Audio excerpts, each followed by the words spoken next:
family or those around you, please let us know how it's going.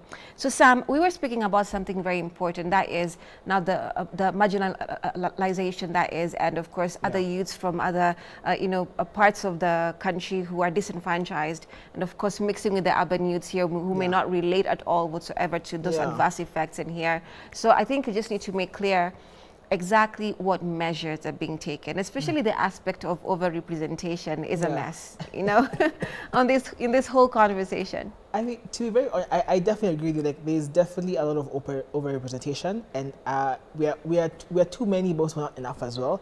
And to be very honest, like from where I sit, like the efforts being made to kind of consolidate the youth movement, because the biggest thing right now is the fact that everybody's working in silos. Everybody is fighting their own battles. There's only one battle we're fighting here.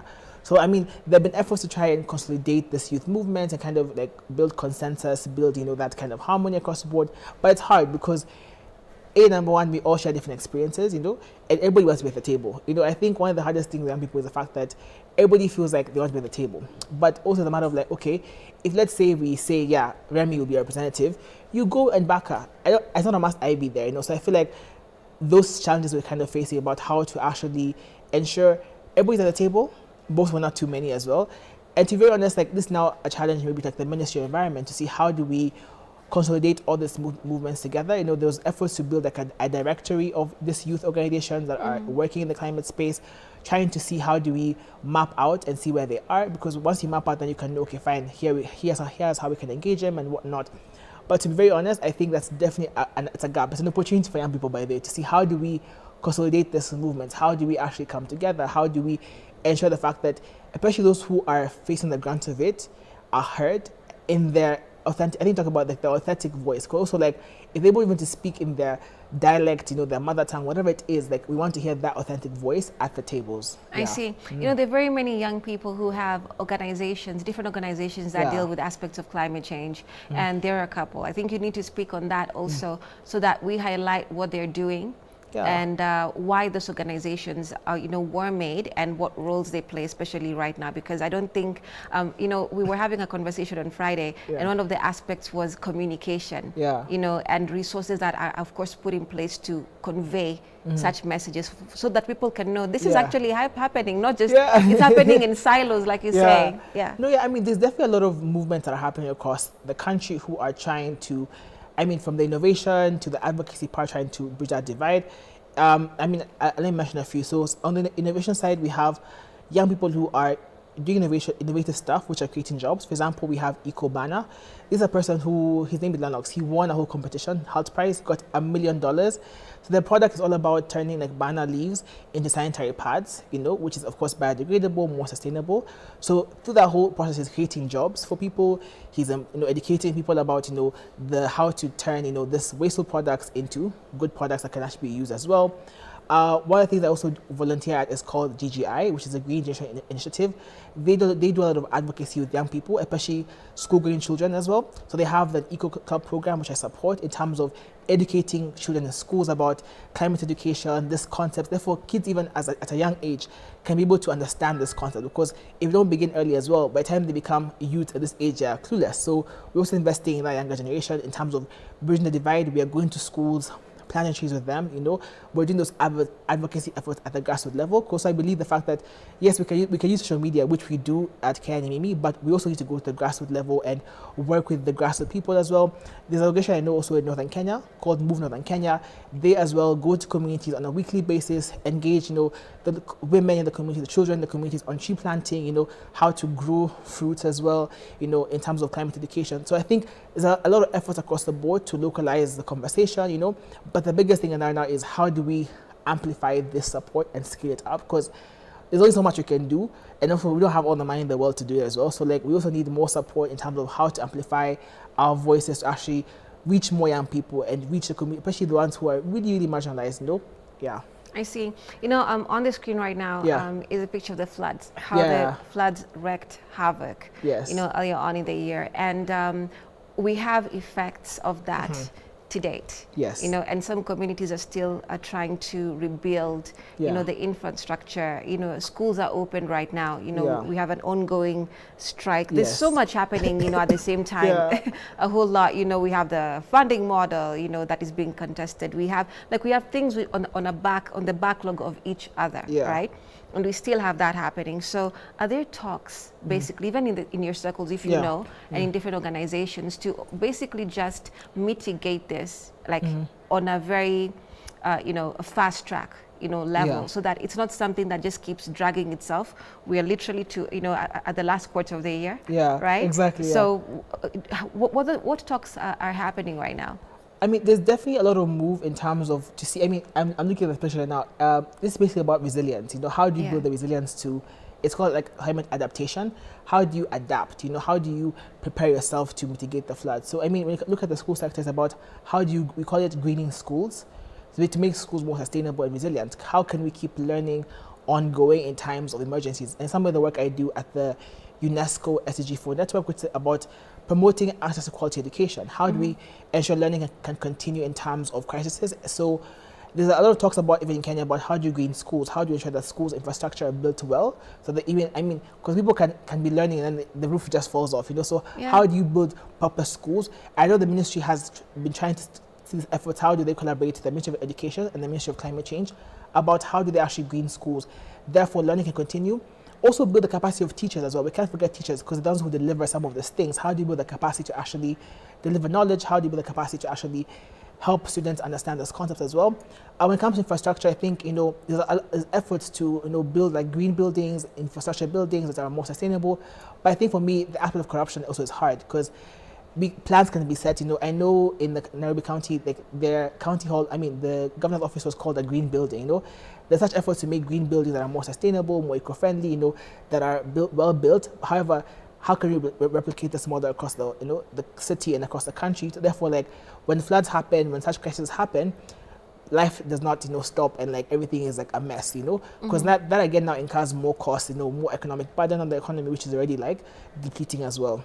Okay, I see. You know, that's quite interesting, because we've also had a lot of Kenyans who have lost their lives in the same breath.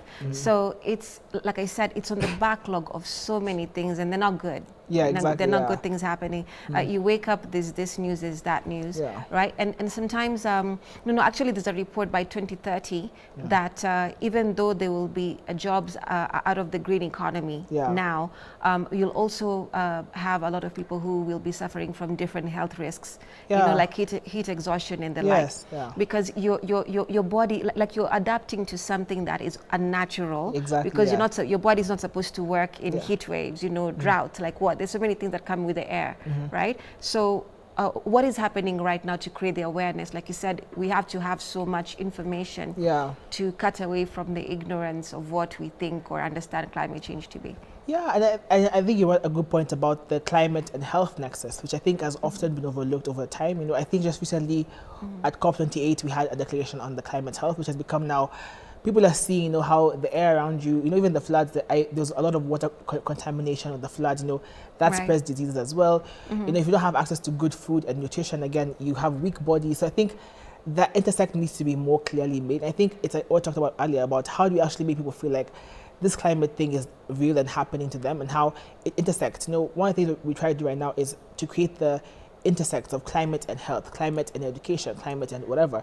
So the moment you're able to draw those like lines, people will see, okay, fine, if we're not able to produce good food, that means I'm not eating well, I'm not strong, I can't fight off diseases, you know. Until someone sees that, you're like, okay, yeah, this is real. So I think for me, I'm not sure what Kenya is doing about that yet, you know, but at least I know that at COP28 they signed on the declaration about, you know, the climate and health nexus, to invest more in kind of bridging that gap and, you know, mitigating the impacts of climate on health, you know. So again, now we're hoping to see how does the Ministry of Health, you know, in collaboration with the Ministry of Environment, work together to kind of roll out these policies to support, you know, good sanitation practices and good hygiene practices, therefore that people who are, you know, in their different communities have access to clean water, have access to healthy food that is safely produced.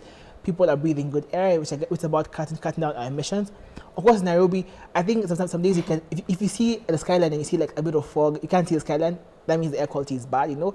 So it's it about is most of the time. Most of the time, we are breathing exhaust fumes. Exactly, you know, even with the matatus out there. So even Yeah. the efforts to reduce, you know, there are more electric, you know, matatus coming on, which is good. Yeah. Because it's helping us reduce that, you know, because some of the matatus we have on the road are just, you know, it's all black. You're like, oh, what's happening? So I think those small steps to actually reduce the air pollution, like to reduce the what's it called it the bad air pollution, right? So I think we need to see how to take the small steps, you know, by enforcing, maybe having more electric vehicles or removing bad vehicles from the road. You know, these factories that are polluting a lot, how do you curb that as well? So there's a lot of small things to be done that therefore we can actually reduce the impact of climate on our health, you know, as individuals as well. Okay, and I think one of the things that, if I could just go back to the whole aspect of corruption, affecting means or even finances that are put towards helping the crisis that is climate change, because a lot of financial muscle needs to be put in to, of course, you know, just have a semblance of some, you know, organization, some things to work. But now we have some people abusing that money that is supposed to help, especially the masses in, you know, adverse areas to deal with these particular aspects. But we're not having that, right? So what is happening for the cases that are known to make sure that this is, you know, to cut off that aspect, because we cannot have people benefiting from funds which are supposed to help people, which has been a thing in our nation for sure. But I mean, that's always the biggest driver, but how do you get the money from up here to the ground and trickle it down? But I think I'll applaud Kenya, you know, because we have something called FLOCA, which is financing locally climate solutions. You know, it's about, we have the climate change ward. So each county is meant to have a climate change ward, like a committee that now oversees climate change projects at that county level. So they have the ability to like disburse funds, you know, to different community projects. And I mean, so far this money has actually gone to community level, you know. So now we're waiting to see how is the money actually impact and create those projects that are gonna help communities. So the good thing is, like, the biggest problem is the fact that the money is quote unquote disbursed from up here, we never see it going down. But now with this FLOCA model, which is being funded, you know, we're seeing that at least money is getting to the ground, which is the biggest problem that we normally have. So there's progress being made there now. Maybe now we just need more money, because, you know, there's a lot of counties need a lot more money. So some of this money is never enough. We need a lot more money from the money that that is not you know, because I mean, because for example, you think about some of these projects, you know, and you think about the damages caused by, you know, the floods and, you know, the need to build resilience. It's a costly affair. It's not going to be cheap, you know. So the money we have is not enough to sustain large-scale projects. Sometimes these projects for these communities who are at the mashinani, at the grassroots level, they need so much more financing, you know, because, you know, it's about building large-scale water projects, about, you know, large-scale farming, you know, for them, for food security. So a lot more money to be invested in that sense. But the models in Kenya right now are somewhat working. And, you know, there's that the counties have their county integrated plans, which are plans about how they tackle climate change, how would they integrate all these different things. And I think now it has to become a county conversation, you know, and that ward level. Therefore, it's more localized. It's reaching people at the grassroots level a bit more. Yeah. Okay, so let's go back to conferences. You know, like last year's COP 28, we're having COP 29 now in November. But I think the curious thing, like we said earlier in the conversation, is the terminologies. And sometimes people can hear, we can cover this thing in the news, you know, morning to evening, and speak about climate change conference and the leaders who were there, the presidents, the delegation. But people seem to wonder, what do you talk about? How is it coming back to me? Basically, what we've just said right here. So paint us a picture of what happens. And the timelines that are given, and what in the timeline usually gets, you know, done. I mean, so the process of these conferences are very complex sometimes. So when it comes to the climate space, we have the COP, which is called the Conference of Parties, which is every country who has an agreement to the UNFCCC, which is the United Nations Framework Convention on Climate Change. So they meet on a yearly basis to assess their progress. So normally before they meet at the end of the year, they meet in June in Germany. So they meet in June in Germany. It's more like they set the agenda, right? They say, okay, fine, this year, what are we going to cover? What should not be on the agenda? So that thing also takes time, because in the system, it's called consensus. Yani that everybody must agree to move on. It's not like parliament where it's like 2/3 majority. In the climate space, every country must agree. So you can imagine how hard it is to get 193 countries to agree on one thing. These are countries who are, like Russia, there's, Kenya, there's USA. Like, you can imagine how that is in the rooms. So it gets heated sometimes. So even setting the agenda in June is hard because, like, some countries are like, no, I'm not going to vote on this. So until they come back to the table, you can't move because you need everybody to vote on it and to be either everybody says yes, everybody says no. So that's the first part that happens in June. People are setting the agenda, So now between now June and November, there's a lot more meetings that happen, bilaterals, engagements, lobbying, because now, by the time we get to November, people are not necessarily coming to debate per se, but it's more kind of to formalize and kind of to like say, okay, fine, we're going to agree on this way. So between June and November, there's a lot of advocacy. There's normally a president of COP, who's like, let's say, the Speaker of the House, who is meant to go around countries, mobilizing support, looking for money, getting people to like support their agenda items and whatnot. So by the time we come to November, December, it's mainly come, okay, fine, how do we now harmonize everything together? So in those 2 weeks, each day has an agenda for the day.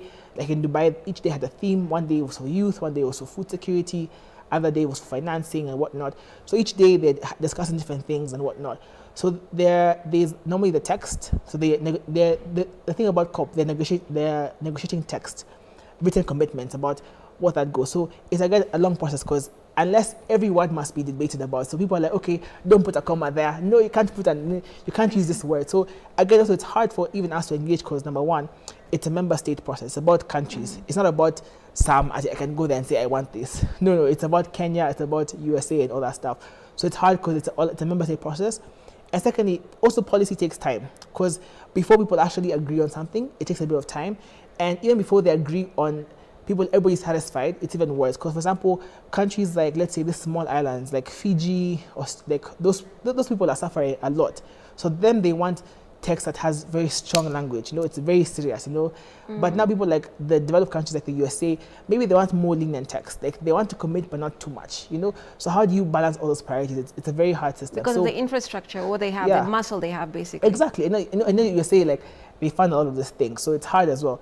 So now after the COPs now, the system goes again, it repeats itself. So now people now take whatever happened, and then now they move on. So especially in Dubai, what happened is they defied a lot of things. They said, okay, some of the agenda items, we can't talk about it now because it was too heated. They said, we'll push it next year. So some of the things about like financing, how to get money to people, they said, you know what, this one will do in COP29. So they moved it to COP29. So the system continues like that. Every year they'll meet in June again. So they met in June again in Germany, like a couple of months ago, set the agenda, November again, and it's repeat. Wow. I do it. But shouldn't there be a priority on, let me say, developed countries or island nations? Yeah. You see, I mean, we have melting glaciers, we have wildfires, we have things that are setting the planet upside down, literally, as we speak. So what about them who are facing it right now? I mean, even in New York the other day, they had the air pollution was just like yes, So you see, even if it's a developed country like a superpower, they're also facing an aspect of climate change that is shocking them. In fact, some of them would joke and say, man, this is the end of the world. We're literally seeing, the end of days. But shouldn't there be a priority on the countries who are facing it a bit more? Quote unquote. I get that. No, most definitely. And some of the, which is the hard thing about the system, is the fact that there are countries, of course, like the global south, this island states, who are facing a bit more. But now, and they're suffering now. They know some people say they're fighting for their lives. Not they will, they are at the moment. So the question is that the sense of urgency. Translating it into commitment is a hard part because, I mean, at COP28 we saw the loss and damage fund, which is a fund that's meant to help like countries now. If you had like floods or like this earthquakes, like the money will like be able to like get to you. But the question is now, how will this money get to you? Countries pledged money. Have we seen the money? No. Have we seen it come? No. So you see, it's hard because like people, yes, understand the fact that this is a crisis, but they're not taking that intentional steps like to get it fast. And I think the hard part about the international system sometimes is the fact that things don't move as fast as we want it to move. You can imagine how government sometimes is bureaucratic. Now take that now times 100. In the COP space, because like before money. Because for example, I'll take an example. So there's the Green Climate Fund, right? Set up many years ago. Kenya was given money in 2009. Guess when the money came? The money came, I think, either late this year or early this year. So that's around like almost 10, 15 years waiting for money you're promised in 2009, right? So even if there's an urgency, I don't know, the system is not, let's say, agile enough to move as quickly as they wanted to move in terms of moving the fund, moving support. You know, of course there will be humanitarian support from countries, but the real and like the money needed to actually get these people and that support, it takes time, you know.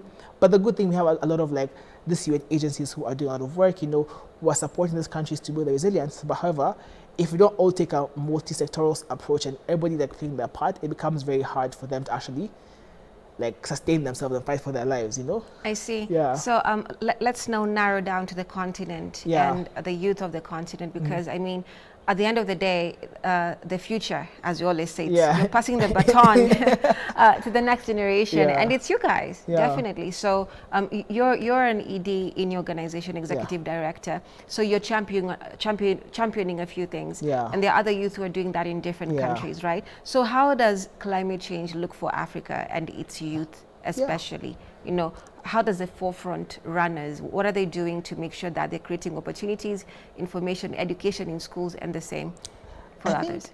I think for African youth, like the opportunity is massive. Like we are, you know, people say we're the future, but me, I believe that we are leading now, today, and, you know, leading for future generations as well. I think for us, like the biggest thing we have for our advantage is the numbers. We have a great youth bulge. Like our numbers are great. So the question is, how do we tap into these numbers?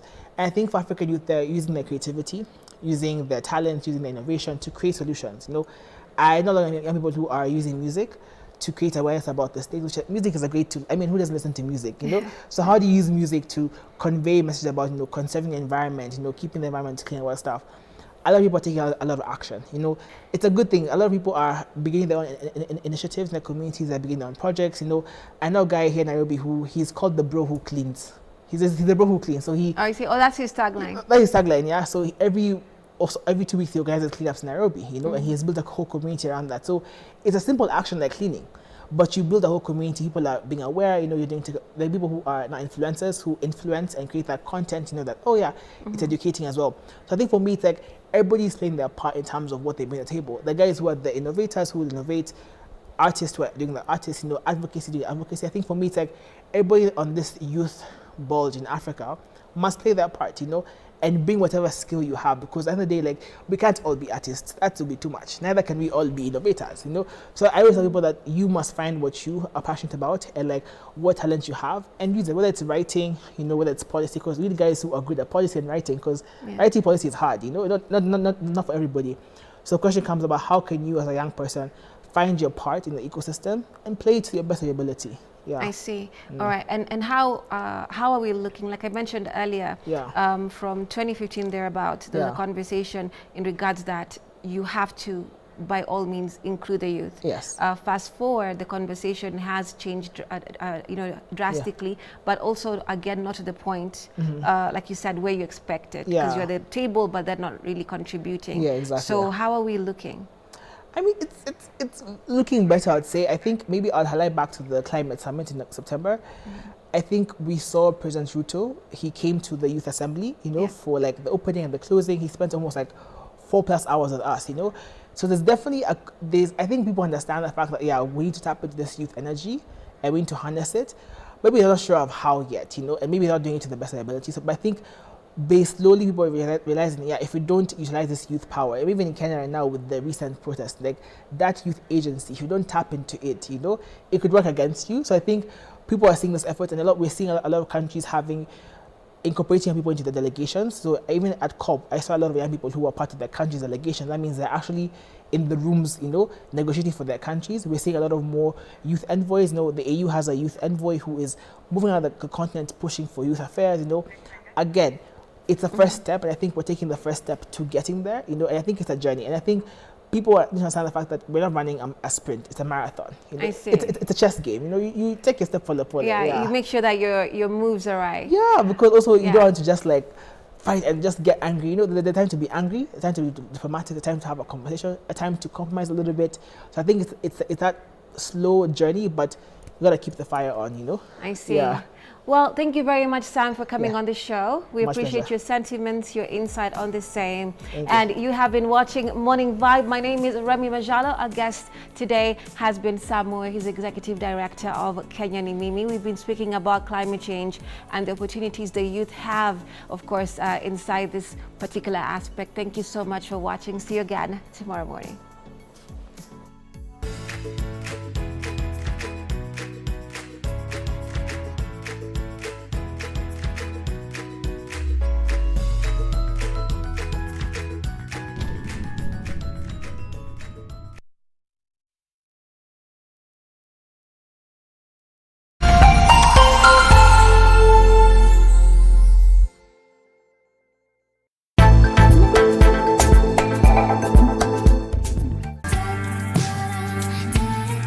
Brace yourself for a heart-stopping action. Why do you like me? I just like you for who you are. Whenever I see you, I feel really happy.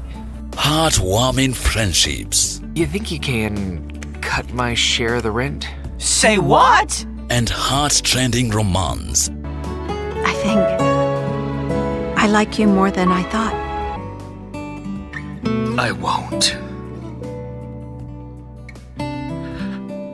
I won't let you go. In a tale that proves true heroism knows no bounds. My Superhero, where courage meets destiny. Every Saturdays and Sundays on your favorite TV station, K24.